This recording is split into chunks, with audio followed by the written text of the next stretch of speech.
এখানে কোথায় কি ব্যর্থতা আছে বলতে হবে মানে স্পিকার স্পেসিফিক্যালি ঢালাও ভাবে স্বরাষ্ট্রমন্ত্রী ব্যর্থ হয়েছে বা আইন শৃঙ্খলা রক্ষাকারী বাহিনী ব্যর্থ হয়েছে বা এই সরকার আইন শৃঙ্খলা পরিস্থিতি উন্নতি হয় নাই, এগুলো পল্টনা বক্তব্য চলে। এটা সংসদে তথ্যভিত্তিক কথা বলতে হবে। ব্রাহ্মণবাড়িয়াতে কনসার্ট বন্ধ করে দেওয়া হয়েছে, নৌকাবাজ বন্ধ করে দেওয়া হয়েছে। সেখানে মাননীয় স্বরাষ্ট্রমন্ত্রী বলেছেন যে ব্রাহ্মণবাড়িয়ার একটা কালচারাল একটা জেলা, সেই জেলায় নাকি গান বাজনা সিনেমা নাকি বন্ধের মতোই। মাননীয় স্পিকার, এই সরকার ক্ষমতা ফেব্রুয়ারি 17 তারিখ শপথ গ্রহণ করেছে। এর পূর্বের 6 মাসে ইন্টারিম গভর্নমেন্টের সময় প্রতিদিনে হত্যা হয়েছে, প্রতি মাসে হত্যার গড় ছিল 260 জন, যেটা বর্তমানে 311 জন।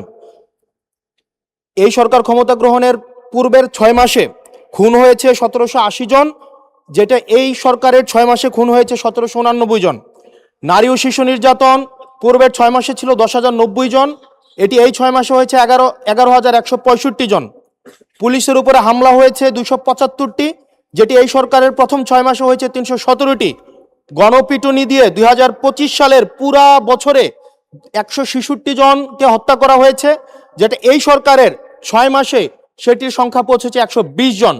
ব্রাহ্মণবাড়িয়াতে কনসার্ট বন্ধ করে দেওয়া হয়েছে, নৌকাবাজ বন্ধ করে দেওয়া হয়েছে। সেখানে মাননীয় স্বরাষ্ট্রমন্ত্রী বলেছেন যে ব্রাহ্মণবাড়িয়ার একটা কালচারাল একটা জেলা, সেই জেলায় নাকি গান বাজনা সিনেমা নাকি বন্ধের মতোই।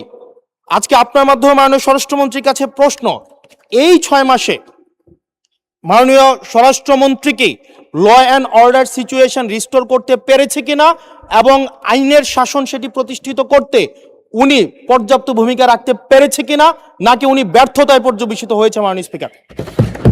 মাননীয় স্বরাষ্ট্রমন্ত্রী। ধন্যবাদ মাননীয় স্পিকার। এটা প্রশ্ন হলো না পল্টনের বক্তৃতা হলো বুঝতে পারিনি। আইন শৃঙ্খলা পরিস্থিতির উন্নয়নে 6 মাসে স্বরাষ্ট্রমন্ত্রী সফল হয়েছে কিনা এটা একটা প্রশ্ন। তারপর ব্রাহ্মণবাড়িয়া জেলায় সিনেমা হল কেন নাই সেটা আরেকটা প্রশ্ন। কোন খাতে কত হত্যা হয়েছে, জখম হয়েছে ইত্যাদি যে ডাটা দিলেন, সেই ডাটাটা কিসের ভিত্তিতে দিলেন, কি পরিসংখ্যানের ভিত্তিতে দিলেন, সে স্ট্যাটিস্টিক্স বড়টা কি আমি জানি না। মানে স্পিকার, আইন শৃঙ্খলা পরিস্থিতির উন্নতি হয়েছে কি হয় নাই সেটা তো দৃশ্যমান। বাংলাদেশে আজ পর্যন্ত বর্তমান সরকার দায়িত্ব নেওয়ার পর থেকে এই মুহূর্ত পর্যন্ত যত হেনিয়াস ক্রাইম হয়েছে, অপরাধ সংগঠিত হয়েছে, 24 ঘন্টা 48 ঘন্টা ক্ষেত্রের মধ্যে 7 ঘন্টার ভিতরে অপরাধী গ্রেপ্তার হয়েছে, আইনের আওতায় আনা হয়েছে। এবং সামাজিকভাবে যে কোনো স্পেসিফিক ঘটনা যদি আপনারা বলতে পারেন, সেই স্পেসিফিক ঘটনা আমি 300 বিবৃতি দিতে পারবো।